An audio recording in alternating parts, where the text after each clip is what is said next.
Hello friends, welcome to Honest Tutorial for your better understanding.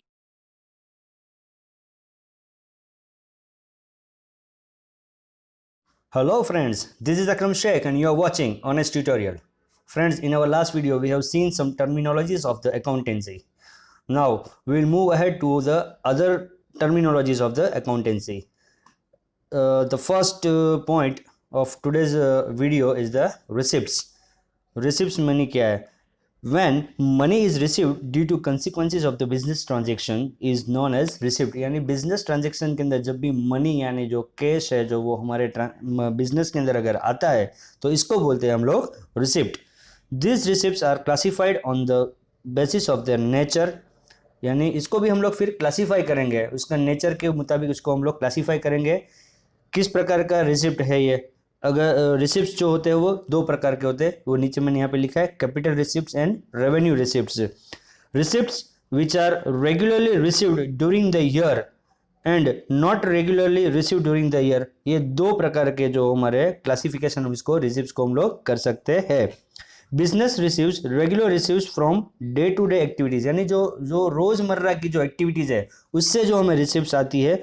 एक तो वो प्रकार का हो गया. एग्जाम्पल हम लोग ले लेते हैं receipt of the sale of the business. अगर हमने कोई गुड्स बेचा और उसमें से जो पैसा मिला तो ये हमारा क्या हो गया? डे टू डे, जो हमारा डे टू डे एक्टिविटीज़ के वजह से हमको यहाँ पे रिसीव्ड हुआ मनी.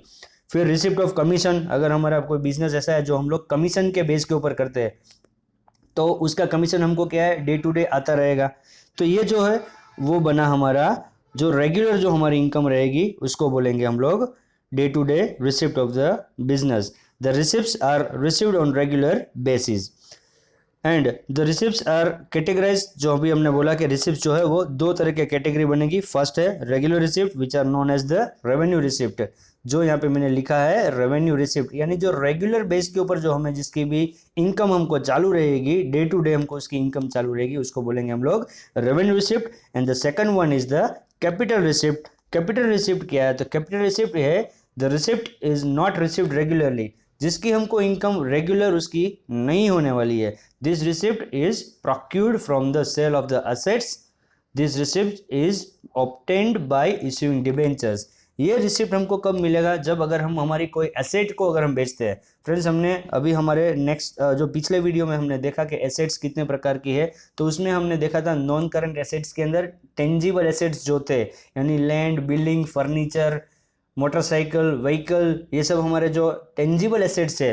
तो वो हम लोग क्या देखा कि वो हम लोग जब परचेज करते तो हम उसको हर साल उसको बेच नहीं देते, वो हम लोग कुछ सर्टेन टाइम के लिए हम लोग उसको रखते हैं हमारे बिजनेस के अंदर. तो ऐसी जो एसेट्स जो है हम जब एक सर्टेन पीरियड ऑफ टाइम के बाद अगर हम उसको बेचते हैं और उसमें से हमको जो इनकम जनरेट होती है तो फ्रेंड्स उसको बोलेंगे कैपिटल रिसिप्ट. और रेवेन्यू रिसिप्ट जो अभी यहाँ पे लिखा है, revenue receipt is the flow of this receipts would remain constant, यानी इसकी जो इनकम जो कांस्टेंट यानी चालू के चालू वो इनकम हमको रहेगी. From this receipts profit earned during the year और loss incurred can be ascertained. और यही रिसिप्ट्स के द्वारा हम लोग एसरटेन यानी कि जजमेंट ले सकते हैं कि हमें प्रॉफिट हो रहा है या नुकसान हो रहा है.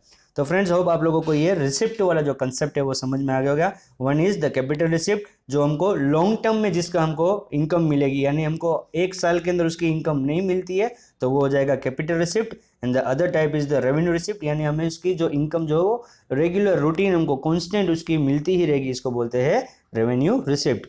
Now we are moving to our next point is the payment. Payment यानी किसी चीज़ का हमें पैसा देना है. रिसिप्ट जैसे कि हमको बिजनेस के अंदर पैसा आ रहा है तो पेमेंट का मतलब क्या हुआ? हमें बिजनेस में से पैसा देना है. Now this is also two types. Payments are also of two types. First is the capital expenditure and the second is the revenue expenditure. अब कैपिटल यानी हमको समझ में आ जाना चाहिए जो कैपिटल है वो it is for the long term period. And revenue, तो रेवेन्यू अगर वर्ड आता है तो हमें समझ में आ जाना चाहिए कि ये जो होगा वो रेगुलर जो चलेगा, जो हमको रूटीन के अंदर जो डेली हमारा होगा उसको बोलेंगे रेवेन्यू. अब चाहे वो रिसिप्ट हो या एक्सपेंडिचर, अगर रेवेन्यू का अगर नाम आ जाता है आगे तो उसका मतलब है कि ये रूटीन के अंदर हमारी रिसिप्ट होने वाली है, रूटीन में हमारा एक्सपेंडिचर होने वाला है. और कैपिटल एक्सपेंडिचर तो जैसे कि हम लोग ने अभी देखा कि जो एक्सपेंस जो एसेट हमने जो खरीदा था उसको हम तुरंत नहीं बेच देते, कुछ एक लंबे पीरियड के बाद बेचते तो उससे हमको इनकम होगी, तो वो कैपिटल रिसिप्ट में आता है. इसी तरह से कैपिटल एक्सपेंडिचर में क्या आएगा? तो कैपिटल एक्सपेंडिचर के अंदर हम लोग जैसे कि एसेट खरीदेंगे तो वो लंबे टाइम के लिए हम लोग खरीदेंगे ना, तो कभी कभी ही हम ऐसी कोई एसेट्स खरीदेंगे, तो जो एक्सपेंस जो हमको एसेट्स खरीदने के अंदर जो होगा उसको हम लोग बोलेंगे capital expenditure. Now the next point is profit. Profit तो हम सब लोग जानते हैं कि बिजनेस अगर हम लोग कर रहे हैं तो बिजनेस करने का हमारा एक ही एम होता है, और वो हमारा एम क्या होना चाहिए? प्रॉफिट अर्न करना। फ्रेंड्स हाँ, आज के ज़माने के अंदर प्रॉफिट अर्न करने के साथ में हमारा दूसरा ये भी एम होना चाहिए कि कस्टमर सेटिस्फेक्शन, ये भी हमारा एक एम होना चाहिए कि अगर हमारा कस्टमर अगर हमसे सेटिस्फाइड है, हमारी सर्विस से सेटिस्फाइड है, तो वो हमारे साथ लॉन्ग टर्म के लिए जुड़े रहेंगे, और जितना कस्टमर हमारे साथ लॉन्ग टर्म जुड़ा रहेगा उतना हमको उस कस्टमर के ज़रिए हमको क्या होगा? प्रॉफिट मिलता रहेगा, और वही कस्टमर हमको दूसरे कस्टमर लेके भी आएंगे हमारे बिजनेस के अंदर, क्योंकि उनके रेफरेंस से हमको दूसरा बिजनेस भी हमको जनरेट होगा। तो जो प्रॉफिट होता है वो क्या बोलेंगे इसको? जो नफ़ा बोलते हैं जो हम हिंदी के अंदर, तो ये है हो गया हमारा एक नफ़ा है। Then the next point is the loss. Other जो दूसरी टर्मिनोलॉजी है लॉस। फ्रेंड्स ये ज़रूरी नहीं कि हम हर साल बिजनेस के अंदर प्रॉफिट ही करें, कुछ कॉन्सिक्वेंसेस ऐसे भी आते हैं, कुछ ऐसी सिचुएशंस आ जाती है बिजनेस के अंदर कि जिसकी वजह से बिजनेस में हमको लॉस भी करना पड़ता है। हमेशा हर चीज़ हमारे कंट्रोल में, बिजनेस के अंदर हमारे कंट्रोल में हर चीज़ नहीं होती है, कुछ एक्सटर्नल ऐसी भी कंडीशंस हो जाती है जिसकी वजह से हमें बिजनेस में लॉस हो सकता है। एक एक्सटर्नल का एक मैं आपको एग्जांपल दूं, हमारे दुकान में बहुत सारा माल पड़ा है, शाम को जब दुकान बंद करके हम घर पे चले गए, बाद में पता चला रात को चोर आए, सारा सामान लूट के चले गए, चोरी हो गई, तो फ्रेंड्स ये हमारे लिए क्या हो गया? लॉस हो गया। तो ये लॉस जो है वो हमारे हाथ में नहीं है। इसी तरह से एक और एग्जांपल देता हूँ, अगर अर्थक्वेक आ गया या तो फिर बाढ़ आ गई, ऐसा कुछ हुआ तो भी हमारे बिजनेस के अंदर लॉस हो सकता है, यानी हमको गुड्स का, हमको यहाँ पे सामान का जो भी है वो नुकसान हो सकता है। इसके अलावा भी बहुत सारे फैक्टर्स है लॉस हो सकने, लॉस अगर बिजनेस में होता है तो इसके लिए भी बहुत सारे फैक्टर्स है, लेकिन ये एक एग्जाम्पल के लिए मैंने आपको ये समझाया। Now the next point, the next terminology is the purchase. Purchase means क्या हुआ? फ्रेंड्स हम लोग अगर हमारा कोई भी बिजनेस है, अगर सपोज कि हम लोग समझ लेते हैं कि हमारा स्टेशनरी का बिजनेस, तो स्टेशनरी बिजनेस के अंदर हम लोग जो नोटबुक है, टेक्स्ट बुक है, पेन वगैरह है, इरेजर है, स्केल्स है, बराबर, तो ये सारा हमारा गुड्स होगा। फ्रेंड्स ये क्या होगा? हमारा गुड्स होगा। तो जब भी हम लोग जिस चीज़ का हम लोग ट्रेडिंग करते हैं, वो ट्रेडिंग के लिए हमने जो मटेरियल खरीदा, यानी ट्रेडिंग वाला जो मटेरियल है उसको हमने जो खरीदते हैं उसको हम लोग बोलेंगे परचेज। अब यही जो स्टेशनरी का जो स्टॉक है उसको रखने के लिए हमें सेल्फ की जरूरत पड़ेगी, तो सेल्फ जो होगा वो हमारा फर्नीचर है। सेल्फ जो होगा वो फर्नीचर है, और फर्नीचर वो हमारा क्या हो जाएगा? एसेट होगा, वो हमारा परचेज में हम लोग उसको नहीं लेंगे। हाँ, फर्नीचर को हमने परचेज किया यानी हमने कैपिटल एक्सपेंडिचर हमने किया, हमने कैपिटल एक्सपेंडिचर किया क्योंकि हमने एक एसेट परचेज किया है। लेकिन जब हम लोग अकाउंटिंग टर्म्स में अगर आगे हम जब जाएंगे, तो जब हमने फर्नीचर परचेज किया, हमारा बिजनेस अगर स्टेशनरी का है तो ये फर्नीचर हमारे लिए एसेट होगा, और जो गुड्स जिसमें हम लोग ट्रेडिंग करते हैं, जिस चीज़ का हम लोग ट्रेडिंग करते हैं उसको हम लोग बोलेंगे परचेज। तो होप आप लोगों को ये समझ में आया होगा। Now the next point is sales. Sales यानी क्या? बेचना। सेल्स यानी बेचना, यानी जो गुड्स हम लोग जिस चीज़ का ट्रेडिंग कर रहे हैं वो गुड्स हमने बेचा तो उसको बोलेंगे सेल्स। तो ये जो सेल्स जो है वो हमारे सिर्फ गुड्स का होगा। अगर वही फर्नीचर जो हमने स्टेशनरी की दुकान में सामान रखने के लिए जो फर्नीचर रखा था, वो फर्नीचर को अगर हम बेचते हैं तो वो फर्नीचर को बेचा वो हमारा सेल नहीं है फ्रेंड्स। वो जो फर्नीचर बेचा और अगर उससे अगर हमें कोई इनकम होती तो ये हमारा कैपिटल इनकम होगी, यानी कि क्या बोलेंगे उसको? कैपिटल रिसिप्ट बोलेंगे इसको हम लोग।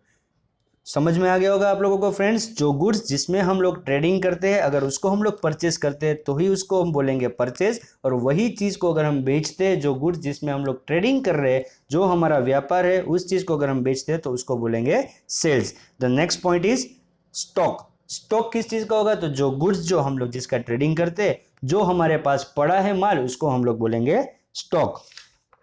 उसके बाद आता है डेटर्स। फ्रेंड्स ये डेटर्स वर्ड शायद आपने पहले कभी नहीं सुना होगा। डेटर्स यानी क्या है मैं आपको अच्छे से एक्सप्लेन यहाँ पे कर देता हूँ। डेटर्स का माना होता है, अगर कोई बिजनेस करता हूँ तो ऑब्वियस है कि मुझे सारा जो भी मेरा सेल्स जो होगा वो कैश में ट्रांजेक्शन्स नहीं होंगे, कुछ ना कुछ ट्रांजैक्शन मुझे क्रेडिट पे करने पड़ेंगे, यानी कि मुझे अगर अपना बिजनेस को डेवलप करना है तो मुझे कुछ पार्टीज जिसके ऊपर मुझे भरोसा है उनको मुझे बाकी में भी माल बेचना पड़ेगा। तो मैं जो पार्टी को मैं बाकी में माल बेच रहा हूं तो वो मेरे लिए बन जाएगा डेटर्स। क्या बनेंगे वो मेरे लिए? डेटर्स। यानी कि एक सर्टेन पीरियड ऑफ टाइम के लिए मैंने उसको बाकी में माल दिया है, 15 दिन, 10 दिन, 1 महीना, 1 वीक, जो भी पेमेंट अभी मुझे तुरंत जो ट्रांजेक्शन हुआ है वहां पे मुझे तुरंत अगर पेमेंट नहीं मिलता है तो जो सामने वाली जो पार्टी वो मेरे लिए क्या बन जाएगी? डेटर्स। यानी बिजनेस के लिए वो डेटर्स बन जाएंगे। तो ये आपको पॉइंट समझ में आ गया होगा। उसके बाद है बिल रिसीवेबल। अब रिसीवेबल यानी क्या? Bill receivable. अगर मैंने माल बाकी में बेचा है तो मैं एक बिल बनाऊंगा, मैं जो बिल बनाया होगा उसके अंदर मैं अपनी भी साइन करूंगा और जिसको मैंने माल बाकी में बेचा है तो वो भी उसमें साइन करेगा, उसको एक्सेप्ट करेगा कि हाँ भाई मुझे ये पेमेंट इतने दिन के बाद करना है। तो उसने जो बिल को जो उसने साइन किया तो इसको बोलेंगे बिल रिसीवेबल। ये बिल हालांकि रहेगा मेरे पास, जो बिजनेस है, जो बिजनेस जो चला रहा है, जिसने माल बाकी में बेचा उसके पास ये बिल रहेगा, बराबर। तो ये बिल रिसीवेबल यानी कि अब जो बेचने वाला है उसके लिए ये बिल क्या हो गया? रिसीवेबल। उसका पैसा उसके पास से, डेटर्स के पास से लेना बाकी है, तो इसको बोलते हैं बिल रिसीवेबल। तो फ्रेंड्स बिल रिसीवेबल जो होता है वो भी हमारा क्या होगी? एक एसेट है।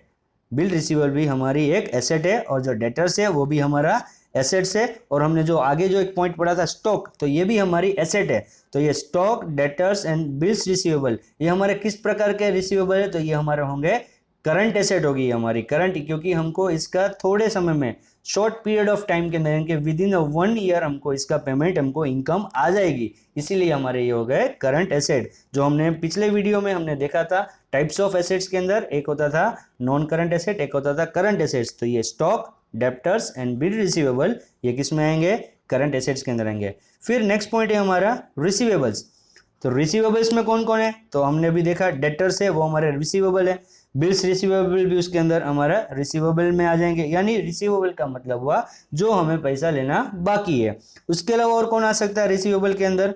तो हम लोग नोट डाउन करें यहाँ पे आउटस्टैंडिंग इनकम, यानी कि जो हमें इनकम जनरेट हो चुकी है, जो इनकम हमें जनरेट हो चुकी है लेकिन अभी तक उसका पैसा हमारे पास आया नहीं है, तो हमें उससे पास पैसा लेना पड़ेगा ना, अभी हमें उसके पास से पैसा आना बाकी है। तो ये हो गया हमारा रिसीवेबल, यानी आउटस्टैंडिंग इनकम, ये आनी इनकम आनी बाकी है। जैसे कि हम लोग एक एग्जांपल ले लेते हैं, बैंक में अभी हम लोग अकाउंट में मनी डिपॉजिट करते हैं तो 3 मंथ, 6 मंथ या ईयरली वो लोग हमको इंटरेस्ट पे करते हैं।